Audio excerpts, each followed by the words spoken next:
Shalom, selamat pagi Bapak Ibu Saudara yang dikasihi oleh Tuhan. Kembali kita berjumpa di pagi ini dengan semangat yang baru, dengan kekuatan yang Tuhan beri, kesehatan yang Tuhan beri, hikmat yang Tuhan beri di pagi hari ini. Dan saya semangat sekali di pagi ini karena kembali berjumpa dengan Bapak Ibu Saudara dalam renungan awal pekan ini. Saya mengajak saudara untuk bersama-sama merenungkan firman Tuhan yang dapat menuntun kita dalam sepekan ini di dalam kitab Yakobus pasal yang pertama ayatnya yang kelima. Yakobus pasal yang pertama ayat yang kelima, firman Tuhan berkata demikian.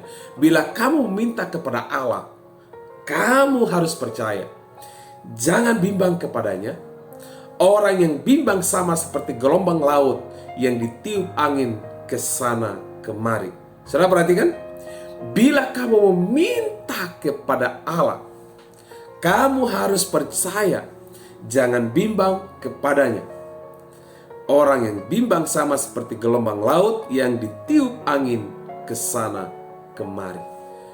Bapak Ibu Saudara yang dikasihi oleh Tuhan, tentunya di awal pekan ini kita punya hope. Atau tentu kita punya harapan. Dan harapan yang baik itu, saya percaya di hadapan Tuhan itu baik. Tetapi harapan yang baik itu Bapak Ibu Saudara bisa dicapai apabila muncul sebuah keyakinan yang pasti di dalam diri kita. Sebab seringkali ketika kita mengharapkan sesuatu selalu disertai dengan kecemasan atau kebimbangan. Selalu disertai dengan berpikir apakah Tuhan menolong? Apakah ada pintu terbuka? Itulah sebabnya saudara, Yakobus menjelaskan ketika seseorang itu meminta atau berseru, bermohon kepada Tuhan tentang sebuah harapan yang ingin dicapai. Di sana dikatakan, kamu harus percaya. Kata harus itu adalah sebuah kata yang wajib bagi setiap orang yang percaya kepada Kristus. Wajib berarti kita tidak boleh meragukan sesuatu sedikit pun akan apa yang kita minta. Saya gambarkan seperti mata rantai yang saling keterkaitan satu dengan yang lain. Waktu kita berkata saya percaya dari mulut, maka pikiran pun itu, perasaan pun itu, tindakan pun itu, ada unsur kepastian akan sebuah kepercayaan akan sesuatu yang kita harapkan. Itu maksudnya di sini. Jadi kepercayaan kita itu perlu kita uji setiap hari.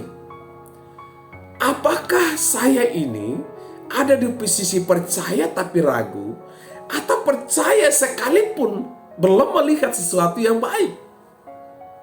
Karena memang di dalam kitab Ibrani pasal 11 ayat yang pertama berkata bahwa imanlah dasar segala sesuatu yang kita harapkan. Berarti kepercayaan atau keyakinan kita. Kita berharap sesuatu yang belum pasti. Tetapi dikatakan di sana iman itu pondasinya. Iman itu tolak ukurnya. Iman itu barometer pengukurnya. Apakah kita betul-betul percaya kepada Tuhan dengan mulut kita, dengan hati kita, dengan pikiran kita, dengan tindakan kita. Waktu saudara berkata saya percaya dalam hati, mengaku dengan mulut, maka saudara sedang berkata dengan hikmat pun, dengan tindakan pun, iman itu lahir. Iman itu teruji. Apakah saya dan saudara percaya sungguh-sungguh akan setiap janji Tuhan di dalam hidup kita? Saudara, kalimat yang berikut berkata, jangan bimbang kepadanya. Orang yang bimbang sama seperti gelombang. Jadi orang yang bimbang itu, lihat saja gambaran gelombang. Ketika saudara pergi di pinggir pantai atau ketika saudara naik kapal, bagaimana kapal itu diombang-ambingkan. Begitu ya. Demikianlah hidup kita. Kita akan, istilah kalau anak muda sekarang itu galau, begitu ya. Saudara kan galau dalam hidup ini. Apabila keyakinanmu kepada Tuhan, kepercayaanmu kepada Tuhan itu ada dalam tanda kutip keraguan atau kebimbangan. Saudara misalnya minta supaya saya sehat hari itu, tetapi saudara ragukan apakah saya benar-benar sehat hari itu. Seharusnya kita berkata bahwa saya percaya, ya, sekalipun mungkin saudara sakit misalnya, tetapi dalam naluri saudara, dalam imajinasi saudara, dalam perkataan iman saudara, saudara bisa perkatakan bahwa saya sehat. Maka saudara dengan optimis, dengan sebuah keyakinan di dalam diri, membuat saudara akan menikmati anugerah Tuhan sekalipun fisiknya lemah. Tetapi kehidupan rohani saudara itu semakin kuat. Itulah sebabnya di awal pekan ini, mintalah apa saja kepada Tuhan, boleh. Boleh. Apa saja yang saudara minta kepada Tuhan. Asalkan sesuai dengan kebutuhan, bukan keinginan. Karena kebutuhan dengan keinginan itu beda-beda tipis. Karena itu perlu saudara berdoa, minta hikmat Tuhan apa yang menjadi kebutuhan saudara. Saudara bisa mengerti maksud saya ya? Jadi supaya kita tidak diombang-ambingkan oleh kekhawatiran, kebimbangan oleh pengajaran dunia, maka mantapkan hatimu untuk terus percaya kepada Tuhan.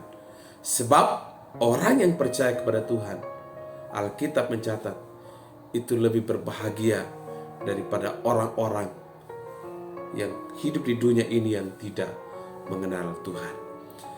Kita akan berdoa, dan izinkan saya berdoa buat Bapak Ibu Saudara. Saya tidak tahu apa yang menjadi pergumulanmu dalam sepekan ini, tetapi yang saya tahu adalah Yesus itu setia di dalam hidup kita. Mari kita berdoa. Bapak, terima kasih, kami mengucap syukur. Roh Kudus bekerja berkaryalah dalam perenungan firman-Mu di awal pekan ini. Roh Kudus berkaryalah dalam sepekan ini.